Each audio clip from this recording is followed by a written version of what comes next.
SEC Legend, the class of 2023 was announced. Here's what an SEC Legend is. At the SEC Championship game, they're honored throughout the last part of the week, and they're honored during the game. So Joey Kent, on the receiving end of so many of those Peyton Manning passes, he receives the honor. So I'm curious how you look at the two best offensive minds. Well, let me say two of the best three. The best three offensive minds to ever be at the University of Tennessee are these three: Josh Heupel, Lane Kiffin, and David Cutcliffe. Do you disagree with those three? I mean, one produced a lot of NFL quarterbacks, went to programs that had all kinds of restraints in one. The other one we know is an offensive guru, and the one is currently coaching for Tennessee that has similarities to the old offensive guru. My pushback on Lane Kiffin is like, does Lane Kiffin outdo Walt Harris of the 80s under Johnny Majors, or Doug Dickey introducing the slot T formation in the 1960s, or Robert Nealon bringing in, or MB Banks bringing in the single wing in 1926 when everybody was in the short punt formation back then? I mean, it's what do we define modern era? Post integration. Okay, I say post integration. What year's that? Which is give or take 1967 to 1974 in the SEC. Okay. So, and out of that, I would say Cutcliffe, Kiffin, and Cutcliffe, Kiffin, and Heupel are the top three offensive minds. We could debate that, but let's look at it undercut. So, you had Joey Kent, who was on the receiving end of so many of those Peyton Manning passes, and let's face it, that offense made Kent probably look a little bit better than he was. I think the NFL proved that out. But under David Cutcliffe's offense, where would you rank the importance of quarterback, coach, receivers? So I always do this. For me in college, it's unless it depends on how good each one is.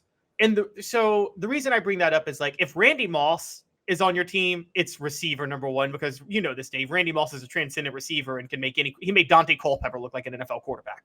Okay, so but if you don't have Randy, he also made Chad Pennington look like a Heisman contender. Oh, yeah. In college at Marshall. That is very true.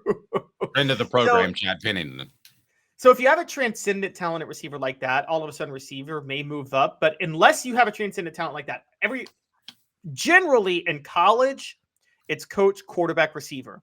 In the NFL, it's quarterback, coach, receiver on a general sense. So, with Tennessee, I think with Peyton Manning, you could have made a debate, Peyton Manning or David Cutcliffe, but Cutcliffe did have success after that. So I give Cutcliffe the slight edge. Joey Kent was a distant third. I mean, I'm sorry. I hate to say that, but a distant third. And my evidence for that is Joey Kent graduates in 96 after back-to-back 1,000-yard receiving seasons.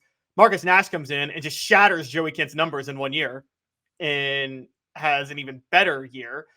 And by the way, even still to this day, in this offensive explosion of Tennessee, only once have they had 3 straight years with the 1,000-yard receiver. Just happened to be Peyton Manning's sophomore, junior, and senior year. Okay, so you're telling me that under Cutcliffe, it was coach, quarterback, receiver in that order?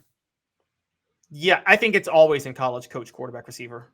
Okay, so under Heupel, different approach. Is it the same? Coach, quarterback? Yes. Receiver. Yes, coach, quarterback, receiver. I actually almost questioned my own philosophy on that in the offseason. I thought maybe it's coach, receiver, quarterback, because Heupel has to have good Heupel has to have good receivers. But look, going from Hendon Hooker to Joe Milton, I think it's very clear that quarterback's more important than receiver at this point. Great point. I think in the summer, you could have made a great argument for receivers being number 2, and the quarterback just kind of sits in there and is a game manager. Like, Hendon Hooker was not a game manager last year. He just made a bunch of big plays. Now you're seeing what a game manager is. and there's a limitation on what you're able to do. There's no limitation on my sight. Well, I can't go X-ray yet, but with my LASIK, I can see, and it's fantastic. No contacts, no glasses. Campbell, Cunningham, Taylor, and Hahn. Enjoy life when you see better. Local vision service for LASIK, cataract surgery, and regular eye examination. And you're being a little hard on Joey Kent. That's fine. I think, look, Joey Kent's a great guy. Okay, but Dave, vacuum. And I made this.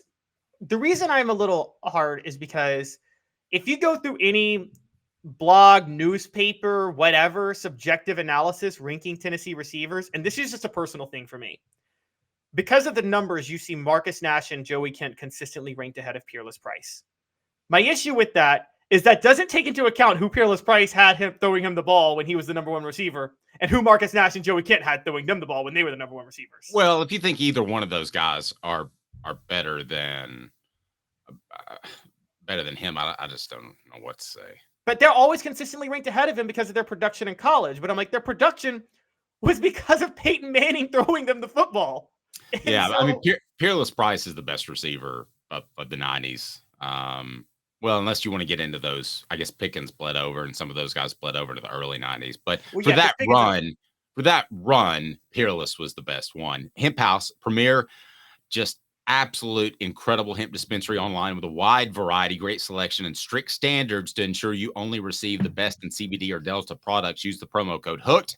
That's HOOKED, and it's at Hemp House Chat, 2 T's right below. Hemp House Chat, 2 T's right below. And don't forget, they've got the Big Orange Crunch that is 50% off after a Tennessee win, which may well happen this weekend against Texas A&M.